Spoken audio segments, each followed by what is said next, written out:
achieved.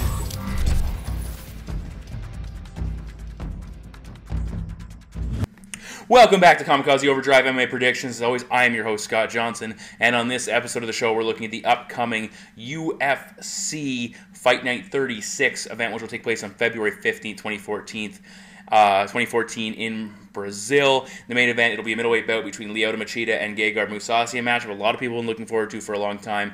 For the most part, this could put Machida in a spot to challenge for the middleweight title. I would say Mousasi, and Dana said it as well, probably needs another fighter to win or two before he gets himself in title contention if he does happen to win this bout. I will be breaking down my 5 main card predictions on this episode of the show. All of my preliminary predictions will be available over at kamikazeoverdrive.net. Also, the prediction panel and Josh Harp will be posting their predictions, so make sure you check them out, as they've been doing a fantastic job of late, very impressive.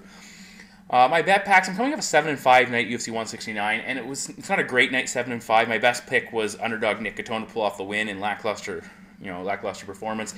My theory of there's always at least one upset in the first 2 fights of the night, or usually is, held true with Neil Magny pulling it off, even though I picked against him. I suggested not to bet on that fight, so that held up anyway.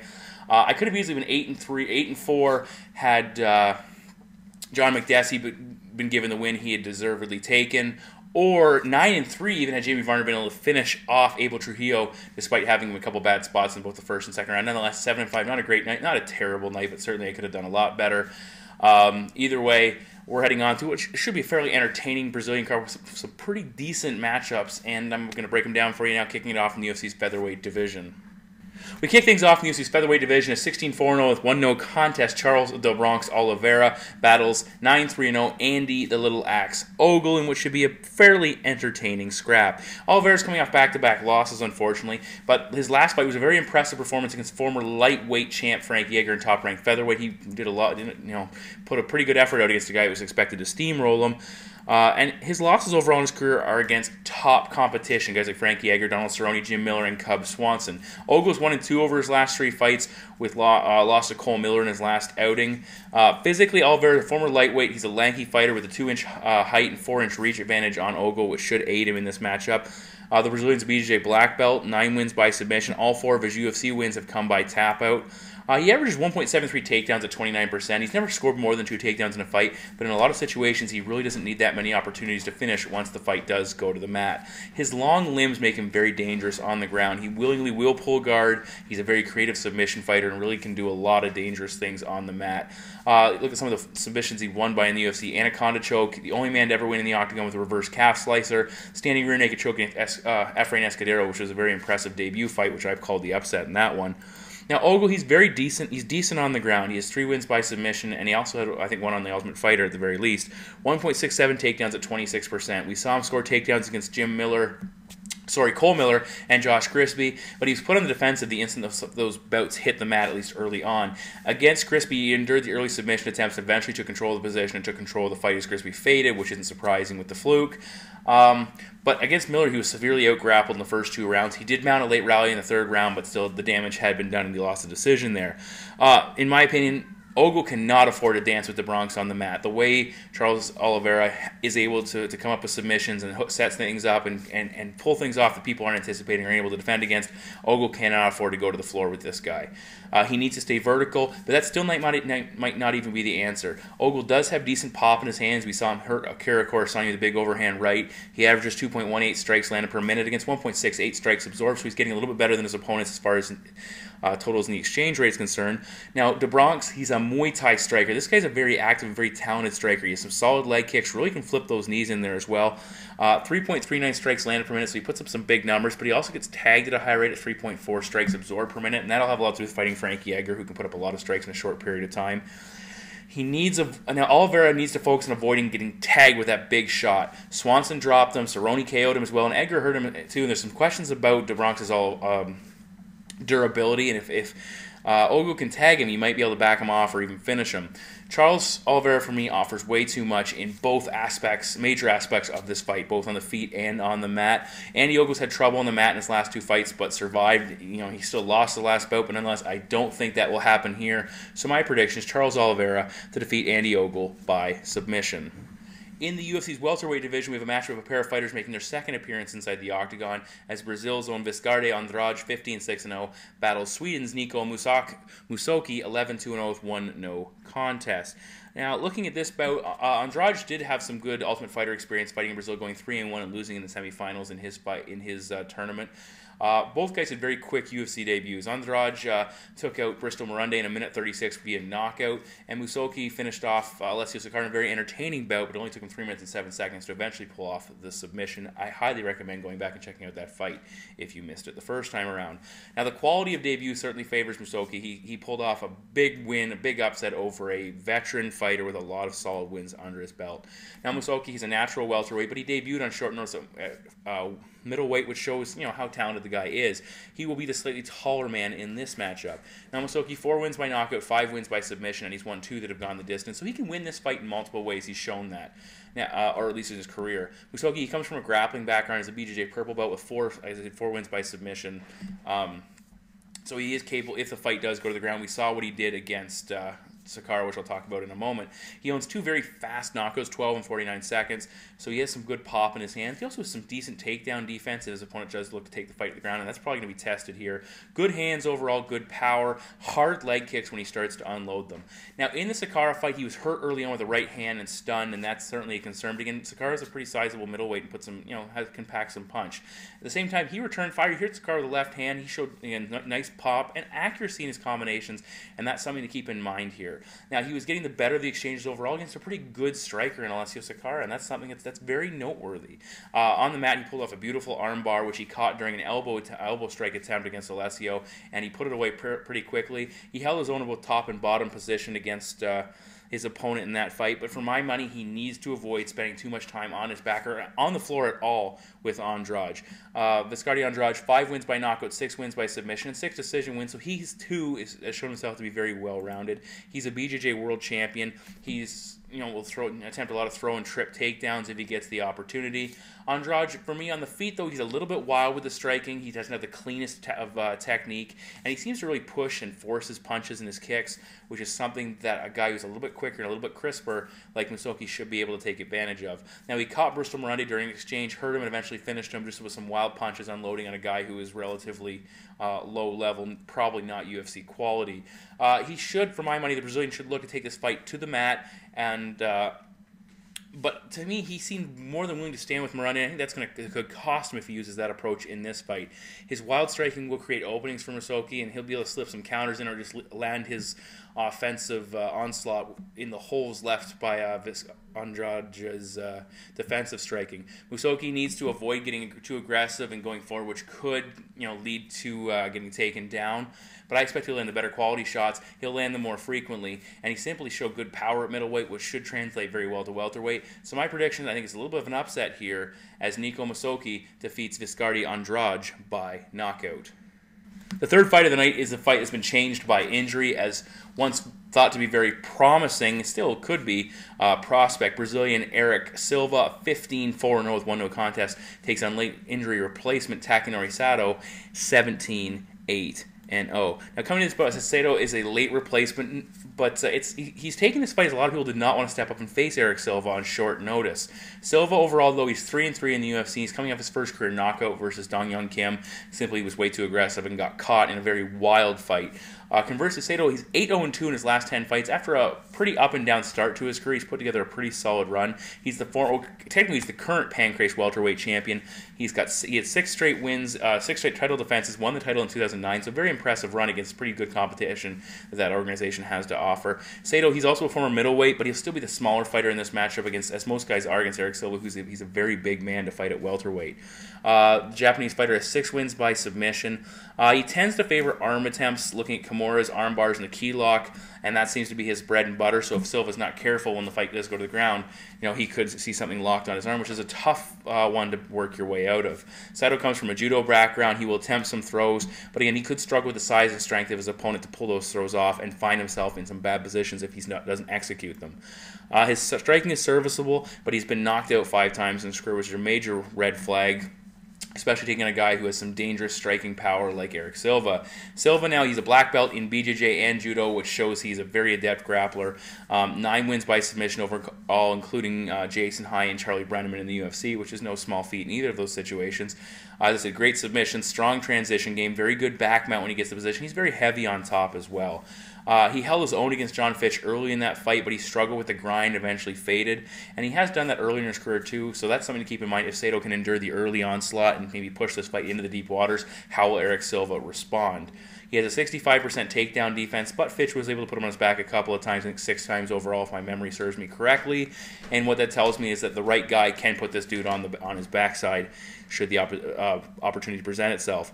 Silva, he needs to avoid gassing himself out, either pace himself or finish this fight early if that is a possibility. As I said, he's a very dangerous striker. Although he only has 3 wins by knockout, he did stop Luis Ramos in impressive time in his UFC debut, and he also had that win over Prater that was overturned because of strikes to the back of the head. Either way, you could see his skill come out in that fight despite the actual outcome. He throws a lot of spinning attacks. For my opinion, that kind of tells me he lacks a little bit of respect for his opponent. He puts himself in some bad positions with those high-risk maneuvers, and if his opponent can capitalize on that, that can really cost him. For me, he's the more capable striker in this matchup. He will be better on the mat as well, or at least good enough to prevent it from going to a position where he will be on the defensive on the floor. He's 3-3 in the UFC. Technically, he could be 4-2 again, going back to that Prater fight. He's alternated wins and losses, meaning it's time for him to pick up a win, which is not my reason for picking him in this fight. Couple things though, he's going to be desperate to pick up a win and avoid losing 2 in a row and seeing his record continue to plummet. But he's fighting at home against an opponent debuting on short notice and traveling a long distance to come from Japan all the way down to Brazil. He should have learned some things from his first knockout. I think he comes back stronger here, and my prediction is Erick Silva to defeat Takenori Sato by knockout. Co-main event time, and a fight I'm very much looking forward to is the number 3 ranked Ronaldo Jacare Souza, 19-3-0 with 1 no contest. Former Strikeforce middleweight champion takes on number 8 ranked Francis Limitless Carmont, 22-7-0.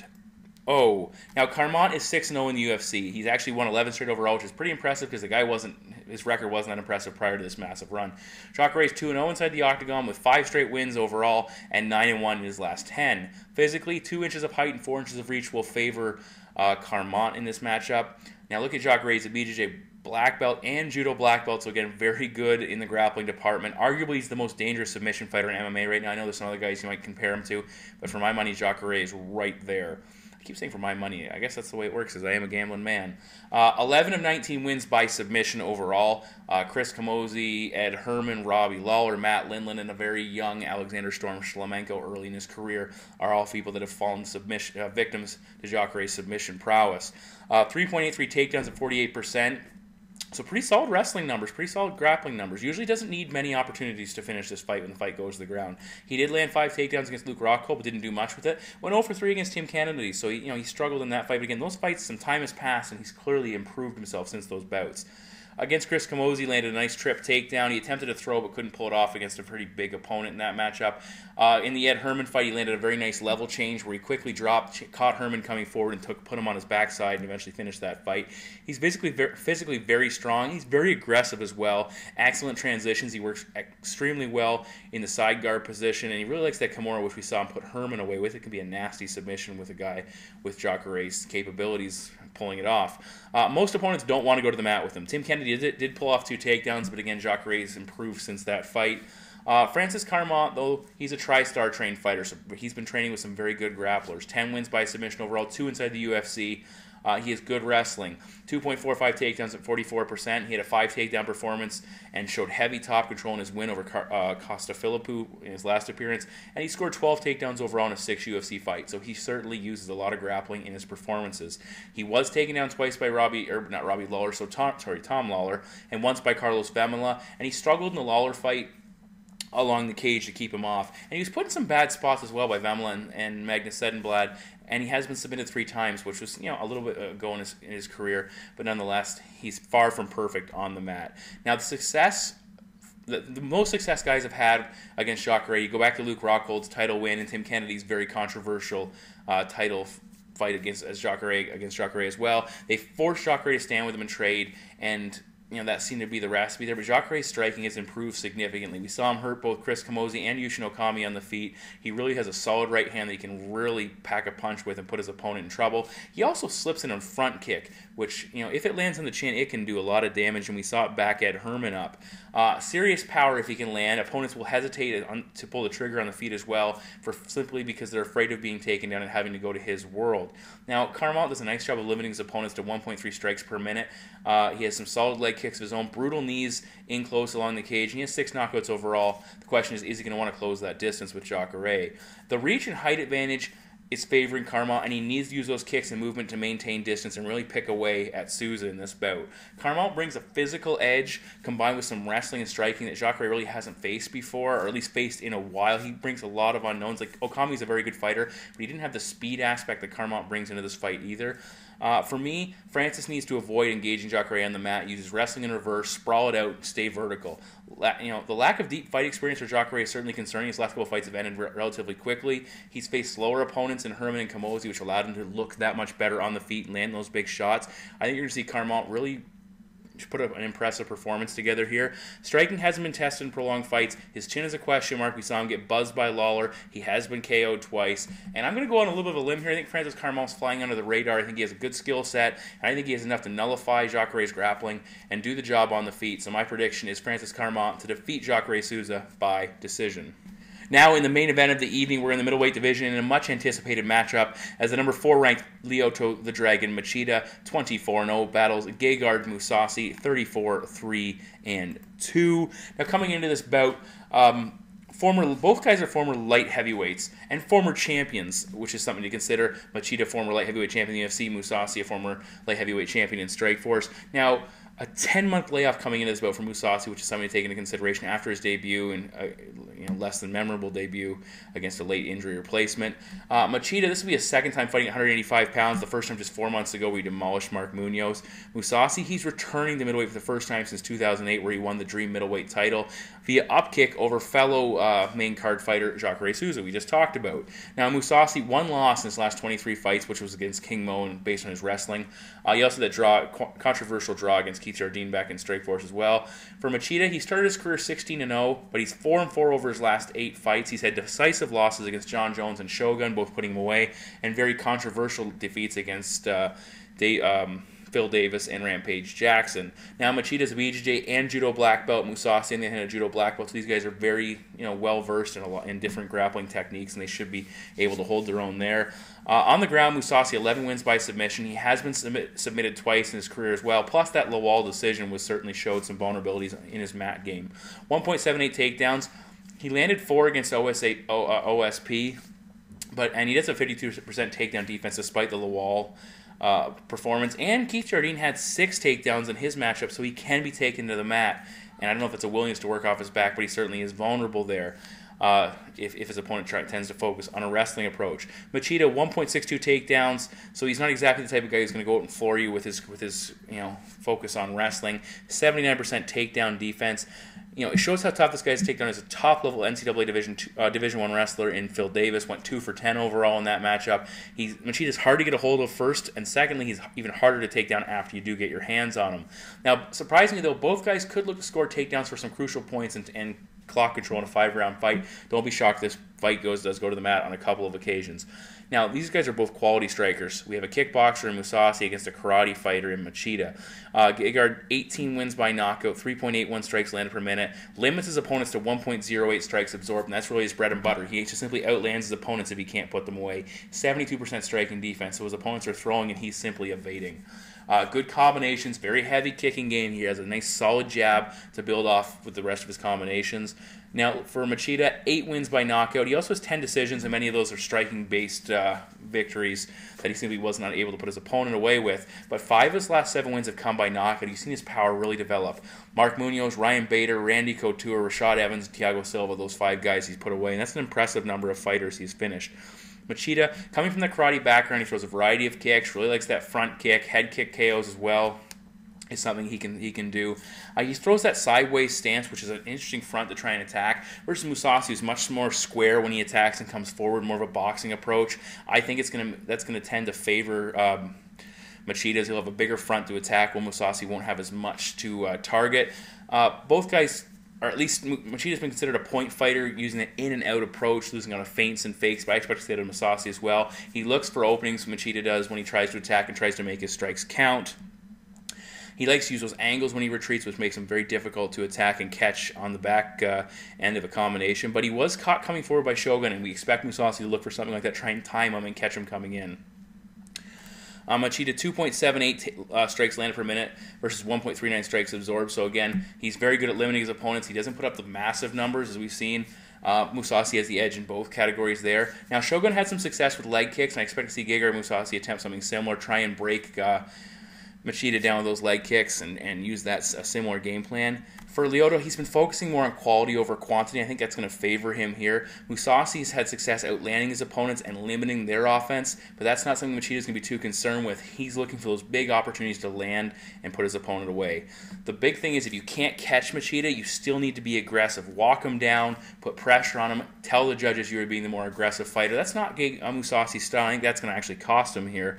He's a little bit flat-footed for my liking. Machida's going to stay out of range, counter, simply land better strikes against a less aggressive Mousasi who will be backtracking and maybe trying to catch up with some ring rust to kick it off. And my prediction is Lyoto Machida to defeat Gegard Mousasi by decision. So those are my 5 main card predictions for UFC Fight Night 36. As I said, the rest of my predictions will be available at kamikazeoverdrive.net for my preliminary predictions. Please also check out the public picks, or the prediction panel, as I have some very good predictors, and one notably young man, Ryan Underwood. In the first 45 fights he's predicted for me, he's got 35 of them right, and that's darn impressive for a young predictor starting off. 78%, he went 9-3 at UFC 169. So certainly, I'm not saying he's going to maintain that pace, but he's a guy worth paying attention to, especially if you listen to my predictions and maybe don't agree with some of them. Go check out what Ryan has to say. He's been bang on with some fights of late. And of course, Josh Harper as well, doing an excellent job.